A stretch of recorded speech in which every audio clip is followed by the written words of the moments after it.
Welcome to the Dragon's Library, your source for games, movies, shows, and more.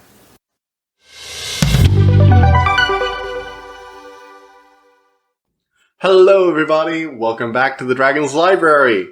So today I'm finally going to stop talking about Elden Ring by talking about Elden Ring for an hour and getting it out of my system. But oh Elden Ring, I love this game. Oh my god. From Software.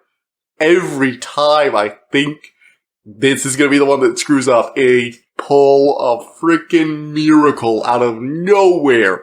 And they're just like, what was that? You thought we were gonna make a bad game? You thought our game wasn't gonna live up to the hype? I'm sorry. It's better than the hype. They're the only company I know of that consistently puts out things that are better than the hype. I don't think of companies in a few ways. There are companies that hype up games and then they don't quite meet it, but they're still good games. There are companies that hype up games and put out shitty games. There's companies like Nintendo that hype up games, and when it comes out, you're like, yeah, that's about what it is equal to the hype. And then you have From Software. They're standing above everyone being like, oh yeah, we have a new little action horror game coming out called Project Beast. It's going to be eventually named Bloodborne. It's a Lovecraftian sort of thing with beast hunting, faster combat. We think you guys are going to like it. And everybody loves it. It's amazing. And it's like, they will hype up a game and it will still be so much better than their other hype. Like, they are just fantastic. I love this game so much. I know I keep saying it, I just cannot stop. So, for those of you who don't know, From Software is a company who makes the Dark Souls series of games. They recently released the Demon Souls remake, the spiritual predecessor for Dark Souls. They've also made Bloodborne, my favorite game of all time. And this is their newest thing, Elden Ring. Came out on February 25th. It's been almost a month. Technically, it's only been 3 weeks. Managed to get it in 3 weeks. And yes, I have actually finished this game. It took me 70 hours. Yeah, my final playtime was over 70 hours, so yikes. And I'm still not done with it. I'm going to come back to this thing and play a ton. Basically, you play as an undying, sort of undead. You're called a Tarnished. It's essentially the same as being an undead, really. You're basically part of a group that was exiled from this place called the Lands Between, which was settled by the goddess Marika and her demigod children. It was supposed to be a paradise, and she ruled over this land using a sacred relic called the Elden Ring. I know. There's the title. From Software does that a lot. Anyway.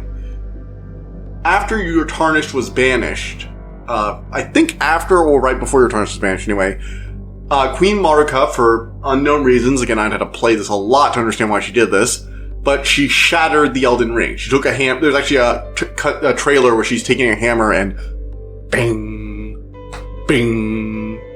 I might roll that clip on the YouTube version of this if you're watching it instead of listening. That was a really cool trailer. I like that, it actually means something. There's some lore aspect there. A little disappointed it wasn't the opening cutscene. We got kind of a storybook thing instead of that, but they already did that animation, so I'm like, why didn't they just use that for the cutscene? That would have been a lot cooler. Anyway, after they shattered the Elden Ring, Queen Marika vanished. The giant tree that they get their power from, the god tree, the Erd tree, was sealed up with believed to be Queen Marika's body inside, but the Elden Ring's pieces were scattered across the Lands Between. Queen Marika's children, her demigod children, took up a shard of the ring and began fighting amongst themselves to reclaim its power and become the new Elden Lord, the ruler of the Lands Between. The king vanished shortly beforehand, Godfrey, so the previous Elden Lord is gone, and all of her children went completely psychotic. The war basically broke the minds of the few good ones. The less good, a handful of them decided to peace out, sever their connections to their shards, and tried to live their normal lives. In fact, many of them just wanted this all to stop. And the other ones have gone completely mad with power and are, poisoning the earth, grafting human arms onto themselves, killing anyone who dares challenge them, that kind of thing. You know how it is. Power mad tyrants them all. Except for the Queen of Moon. She's nice. She's nice. I really like her. Rina's good. I was playing a sorcerer, so I did her quest line, or did all the best sorceries. And I actually unlocked what I think might be one of the better endings from what I've heard, where she helps usher in... well, I'll get to that. I'll get to that eventually. Her name's Ronnie, though. She's great. Anyway, you are a Tarnished, one of the soldiers of some sort of rebellion. It's very unclear. The story in Elden Ring games, the general story of the Elden Ring's story is pretty straightforward. You know, reclaim the ring, become the Lord. There are a lot of other Tarnished trying to do this that were called forth from the lands between. Sort of a call for anyone to, you know, bring peace and order back to the land. And so you have all these famous warriors coming out of hiding, or possibly back from the dead. And you are just a Tarnished of no renown, some nameless soldier who grace the power of the lands between, that seems to be a part of the Greater Will. So the Greater Will is sort of the force behind everything. It's the I think it's the power behind the two fingers, these massive, almost zombie-like severed fingers that seem to have a psychic connection with sort of blind readers. Think of them like shrine mating caretakers, sort of. And the fingers are connected to something called the Greater Will, which I'm guessing is sort of the power that binds all this together. They sent out the Grace, which is this golden light that can revive the Tarnished. They brought them back from the dead and commanded them to become one of them to become an Elden Lord. However, you're coming pretty late. All the big rush of Tarnished happened a while ago, and now there are only a few left. When you finally enter the round table after meeting a mysterious maiden who acts as your sponsor of sorts, you find this table, old and weathered, swords sticking out of it, countless blades from warriors long past. Gideon says you're the first that's come here in years, and they're all still searching for ways to reclaim the shards, those few who can still see the grace. If Tarnished deviate from their mission or lose their faith, I guess, or respect for the Greater Will, they lose their connection to their grace. And once they no longer see the grace, I think it means they no longer revive. So basically take away their immortality. Gideon, I think, is one of the only people who can still see the grace. Everyone else mentions how, oh, you can still see it? You're a rare breed.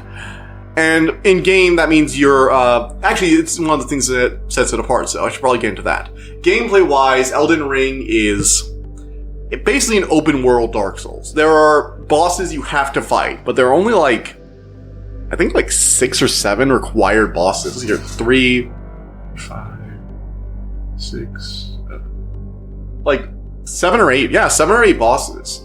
Because you only need to get 2 great runes, so I think 8. And you get to choose which 8. Yeah, you could probably beat this game by only beating 8 bosses. And they basically check off points. So you have the first whole starting area, which also connects to the Poison Swamp. And you can do all of that before you fight the first demigod. Which, yeah, is very impressive. Anyway. This place is massive. This is a giant open world with a day-night cycle, changing enemies that appear at certain times. There are at least 30 unique bosses, most of which appear at least in 2 or 3 different variations, and there are 40 or 50 mini-bosses. This is a open world packed with things. And unlike modern open worlds, there aren't a lot of icons coloring up the map. This is a big open map that you have to find. So you go into an area, it's going to be really basic. You'll have a dark area, it's obscured by clouds, you'll slowly reveal. You'll only see the major roads, but you'll usually see a little red dot, and that'll lead you to a map that you can find in the area, which will give you a more detailed view of the landscape. But there aren't, there aren't dungeons all marked off. There are places that's ooh, that looks like a cave on this mark right there. I guess I should head over there and see what I can find. And that's what you're doing. You're exploring this grand open world, traveling really fast on your horse, Torrent. You get a demon spectral horse you can summon. He's really cool. You can double jump. There are certain spirit geysers where it's rushing wind. You can jump over cliffs.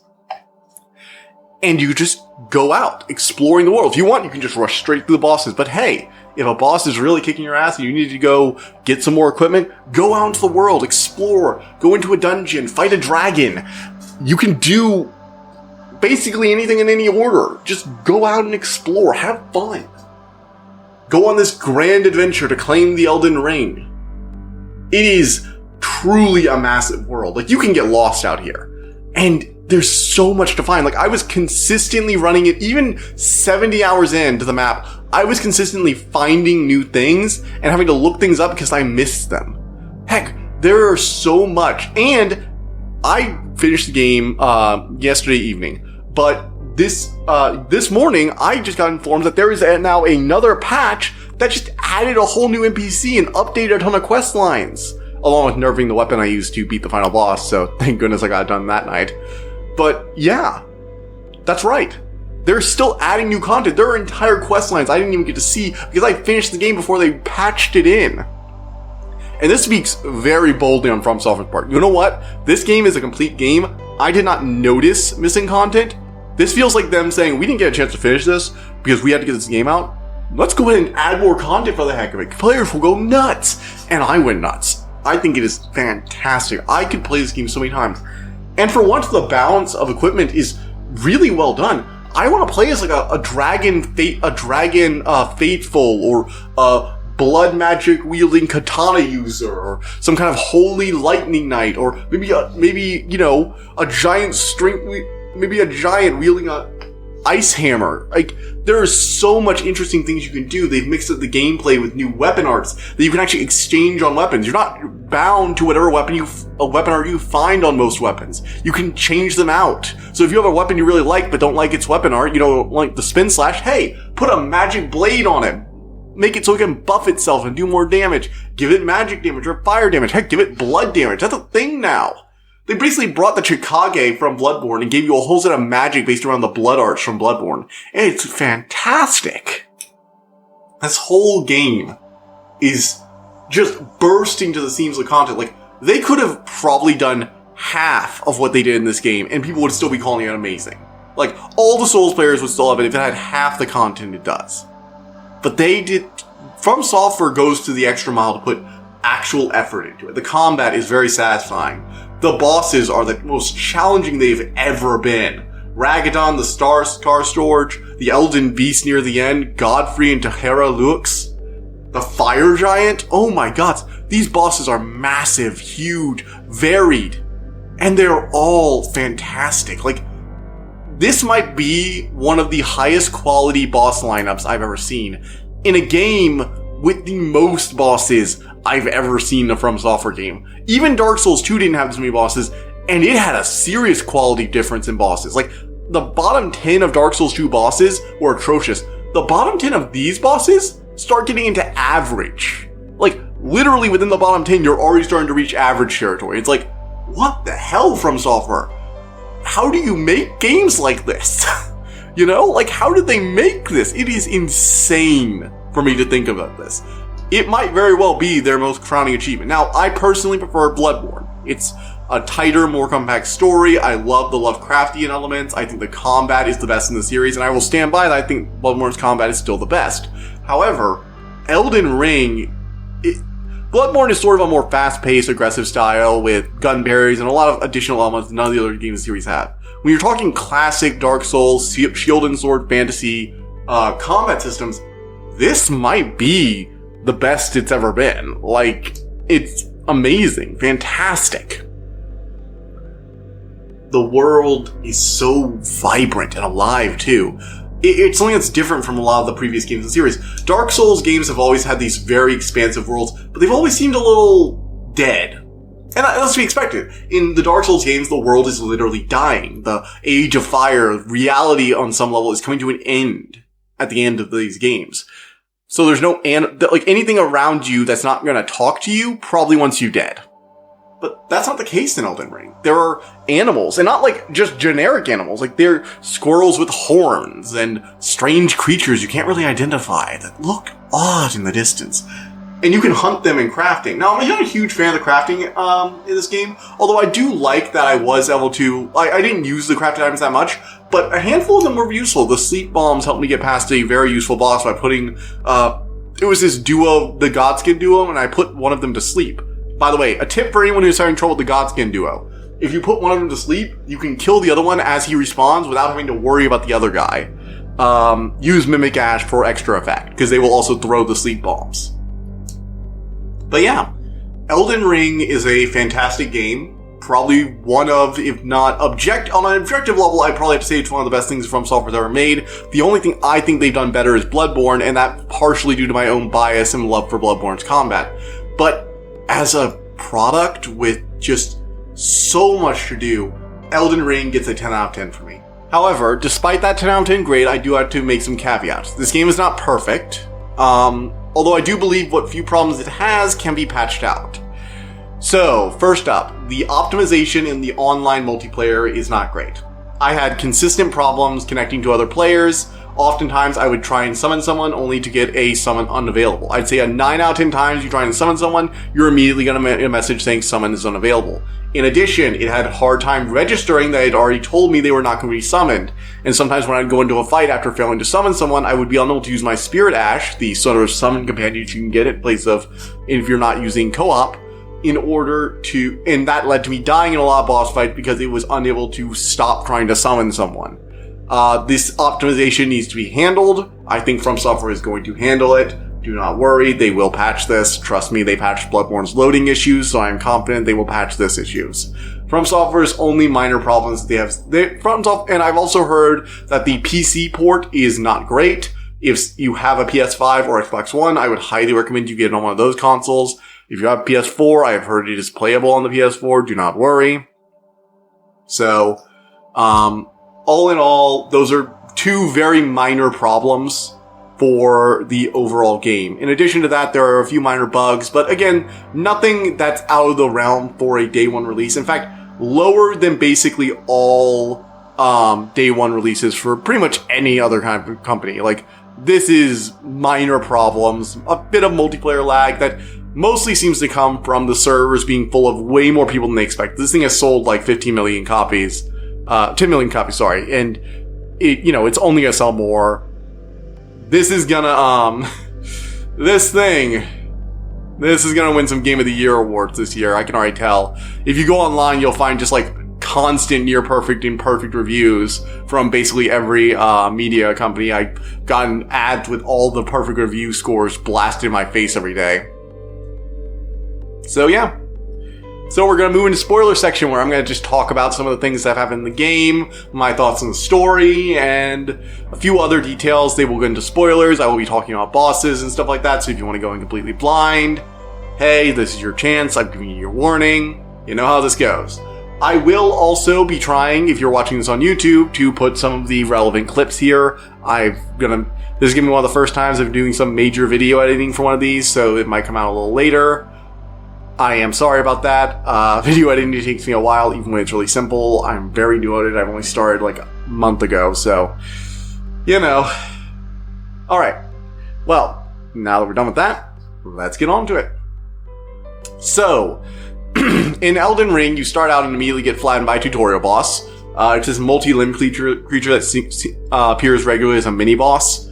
And, yeah, even I got flattened, although it's mostly because I started as a sorcerer class, and I do have to say one problem with sorcerer. When you were in Demon Souls, you actually had enough magic to deal with the boss at the end of the level. Ever since then, you do not. Ever since Dark Souls 1, you also had enough magic to deal with the boss, and Dark Souls 2, you didn't have a boss at the end. Ever since Dark Souls 3, you have regularly made it so we cannot have enough magic to actually fight the tutorial boss that we first run into. I do not like that. We are a sorcerer build. We want to be able to have enough FP. Give us our flasks before we run into that fight from Software. And make sure you give us, enough flasks. Ugh. I really wish they would let you customize how many flasks of health and magic points you get, and focus points, which are essentially your magic points, before you run into the mini-boss, because, I feel like it's just unfair to mages. I feel like you're able to more easily get out a win against that boss as a melee user. I do not think it is likely as a magic user. And that kind of pisses me off. Especially as a contrast to Demon Souls, where your magic users were actually the most likely to win. It feels like a downward slide in magic's viability over time. Not to say magic is not broken in this game. In late game, I have definitely melted boss health bars. So, I played a mage character in this one. I was a sorcerer who also invested a little bit of points in faith to wield a few different weapons. Please note, some of these things have been nerfed. Specifically, my main weapon for most of the playthrough, the Sword of Night and Flame. An amazing weapon that can fire a magic beam with one. It gets a weapon art that puts you in a stance. If you use R1, you can fire a magic beam in a straight line, piercing through multiple targets at a decent distance. Its distance and damage have been nerfed. And the other R2 was a wave of fire that had a really wide area of effect and a lot better range than it looks. That damage has also been nerfed. However, before the nerf, I used this to absolutely melt boss health bars. Those were my backup weapons for when my main strategy was ineffective. I had this one spell that was basically an amped up version of that laser cast with a staff. And there's this secondary flask called the Flask of Wondrous Physique. You can customize it with different effects. There's one effect that gives you infinite magic for essentially 10 seconds. I put on all the magic gear that boosts your damage and also creates, means your spells cost more. Then I would take out that beam spell, plop down an AoE effect that makes me deal even more damage, pop another weapon art that makes me deal even more damage that has been patched. And then I would, you can tell what's going to happen now. I take the flask and I fire the beam. I killed an in-game optional boss called the Lord of Blood in a single burst in about 10 seconds. And I literally outdamaged the regeneration he had in phase 2. It was absurd. Definitely one of the dumbest things I've ever done. So yeah. Very impressive for me, personally. I really like that build. Fortunately, although you think it would be overpowered, but a lot of the bosses have initial lunges at you. The arenas are often pretty small, and the bosses have closing stuff and AoE attacks to both prevent melee users from staying on them too long, and magic users from abusing them too much. This might be balanced, but I also really don't like those AoE attacks that just say, were you preparing ahead of time to run away? Sorry, you've been here too long. AoE, you can't avoid it. There are a lot of attacks that rely on you having to know the attack's coming to a certain extent. The last boss, the Elden Beast in particular, was a real asshole with this. He has this thing where he disappears under the surface of this watery lake you're standing on, and disappears into the ground, appears somewhere else, flies into the sky out of your reach, and starts firing magic at you. Particularly a ring that's really hard to avoid. Although I eventually learned if you just run away from him. So for the final boss, big tip. There's this ring AoE attack that has this ring closing in on you, and then once it gets to the center, it'll hit you on the way out. If you're not running and you don't dodge through it, you're going to get hit with the AoE, and it'll do massive damage. The trick is, before he does it, the boss will disappear into the ground, and he'll do this long animation of flying into the air. When he starts flying into the air, run away from him. The opposite direction. He can only spawn the ring within a certain distance of himself, so if you run away, the ring will spawn behind you and hit nothing. It is the safest way to avoid it. It does not have infinite range. Keep that in mind. In addition, if you did this right, if you didn't run too far, you will also be right next to him when he reappears after diving back down into the water, so you'll be able to get in for a few free hits. Make sure to go after his chest if you're a melee user. If you're using the Sword of Night and Flame, go for the weapon arts. Try and buff yourself if able. Go for the damage. Try and focus on hitting him down quickly. Avoid his magic, and you should take him down. I'm sharing this with you because it took me forever to learn it, and I do not want other people to suffer like I did. Ugh. So yeah. It's been a wild ride. These bosses have really tested me on my skills. Some of them have been really bullshit, although, to be honest, part of that was me because I was playing a glass cannon build. That's where you have very low health and a lot of damage. I was able to melt them if I got a chance. The problem is, I also, had to deal with the fact that I have basically no health, so a lot of their attacks could one-shot me. As a result, I got quite good at dodging. Yeah, some of these bosses I got really good at.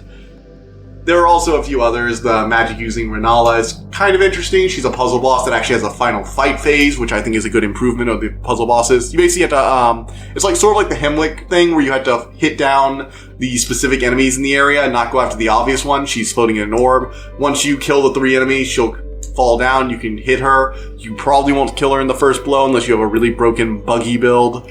And she'll float back up, rinse and repeat, and she'll enter her second phase. Now, one thing I do have to complain about is that a lot of the bosses in the second phases had cutscenes, and then they teleport you in front of them, and I experienced a lot of glitches. and one particular that I am going to rant about now. Please beware, rant incoming. So, I was fighting Haralux, specifically Godfrey after he transforms into Haralux. Specifically, on his transformation. I summoned 2 people for this fight because I've been having a lot of trouble with it. And we did a good job. They were both melee users and got him down, and I managed to get off my beam Kamehame spell and blasted him into second phase. I was still blasting when he went into his second phase. And when there was a cutscene. Right before his second phase, he had finished an AoE. In fact, there will be video playing. You will see the AoE finish. Then I skipped the cutscene. The AoE was, after effects were dissipating. This is after the damage is usually done. I was standing in front of him, and then my character just jumped into the air and takes instant kill damage. And I was dead. There was literally no way for me to avoid that attack. It was dumb, it was buggy, it was probably the dumbest shitbox I've ever seen in a From Software game. A shitbox is what we call a hitbox, where a player gets hit by something that clearly should not have hit them, and From Software has had a problem with this. It's probably the only major flaw you can point out in all their games. From Software, please patch this bullshit. I do not like it. But aside from that, and one or two other problems, which were all one-off things, I do have to admit this. Whenever I run into these shitboxes, they're not like a recurring thing, like a boss that'll hit you with a way lighter range than a short sword should have. It's usually problems with the cutscene integration. I do not like how the cutscene integration cuts off the combat. If you're gonna have a cutscene and fight, it should not interrupt combat. I do not like the way the From Software do this, because I feel like they're saying, no, you're not allowed to focus down this boss. You have to have 2 separate fights with it. That's not how it should work. It's really... if the other stuff I talked about are things they can patch out, I do not think they're going to patch this, and it's the only major flaw I have with it, because most bosses in other games did not do this. You had the occasional one, but that was usually when they, destroyed the arena or something like that when it was doing it. Most of the time, if you could focus down a boss with a magic power like this, you could just kill it. I think you should still be allowed to do that From Software, even with the important bosses. Put a cutscene in there. But don't reset the boss's position, don't reset the player's position, let the magic keep flowing. This is absurd that you have to say, no, we know magic users are going to break the game. We have to make sure they're nerfed by teleporting him in front of the boss so the boss can get him into a melee range right after they finish taking down half his health. It's absurd, it's dumb, don't do this. That is probably the only major problem I have. Ironically though, the second hardest boss for me was one that did not do this. Ragadan the Scar Sword actually did not have a cutscene and didn't teleport you. Now, he did vanish. He throws himself up into the sky and crashes down the meteorite, but there's no cutscene for it, which is I actually very much like, because it felt like an organic part of the fight as opposed to a cutscene interrupting and teleporting the boss around. In fact, I could actually get damage on Ragadan while he was doing this animation, and I think I almost staggered him out of it in one thing before he recovered and tried to move away again. So you could potentially just prevent that second phase from going, and I like that. It's a reward for getting a really high damage build going and getting the setup required for that build to work. Builds that can deal enough damage to do stuff like this are really hard to make, and the timing to actually get the attack off is usually pretty complex and relies on a lot of stuff. Like I said, I had to wear very specific equipment for my spell build. I had to cast an area effects thing that affected a very small area. I had to drink a flask, and then I only had 10 seconds to attack the boss, and the charge up for the attack is really long. This is a strategy that requires a lot of preparation. I'd prefer it if once I got it off, I could actually see the full rewards of it and not have bosses that just say, nope, sorry, screw you, I'm gonna teleport away because cutscene time, and I need my makeup. Sorry, I had to complain about those things because I think they're generally problems. Ragadan is actually one of the ones I'd say is a better example of this. He does not have that cutscene interruption. You can stagger him a little bit to prevent the second phase. I'm not sure if you could stop it entirely, but you could definitely get more damage in beforehand. And you get to position yourself against him in the boss fight because you can see him coming when he re-enters the arena. In addition, Ragadan's fight has grown on me. I think it really has. I thought it was going to be... It was like one of the hardest fights in the early game for me. His ranged attack I had to learn to dodge because I had low health and it would one-shot me. I had to assemble this giant army of NPCs to go fight him. Like, you summon like 7 people to help you fight him. It's gigantic, but they give you the tools necessary to deal with him. And once I got into the groove of it, looking back, it was one of the most exciting battles in the entire game. Fantastic job from Software. Once again, looking back, I admit I enjoyed myself a lot. I'm a masochist. What can you expect from me? So yeah. All in all, this is this experience of just going out into the world, finding giants and dragons and monsters, and exploring on your own, this big adventure that you're in charge of. It felt so free. Like, this doesn't feel like a game where you're on somebody else's script. You feel like you're really in control of your own destiny, which is odd. And there are actually apparently a lot of ending deviations depending on which paths you took in the game. And I missed a lot of stuff. Like, even going to guides whenever I was confused, I missed a lot. There is so much you can do in this, and I am so happy to have experienced it. I will be enjoying this one for many years to come. This is going to be one of my favorite games of all time. So yeah. I think that's about all I have to say on this. If I do any longer, the editing for this is going to be atrocious when it comes to YouTube, so I think I'm going to cut it off here. Thank you all for listening to this. Seriously, it means a lot. I hope you have enjoyed my thoughts on this. I hope the video for it comes out well. I hope the people on my podcast don't feel slighted that I keep mentioning video. I'm trying to push that YouTube channel too. And I hope you guys all have a wonderful journey on Elden Ring. Seriously, this is a game you should definitely check out. It is something really special, a unique experience amongst gaming, and I think we could use some of that after the last few years. We could enjoy something like this. So yeah. See you guys next time, and thanks for visiting the Dragon's Library. I hope you enjoyed listening to this episode, and thank you for listening to the Dragon's Library. Please subscribe to this podcast to be notified of new episodes. The Dragon's Library releases new episodes Tuesday and Friday each week, and you can follow us on Twitter at dragon_library2. If you want to suggest an episode topic, my email is in the description below. And as always, thank you so much for all your support.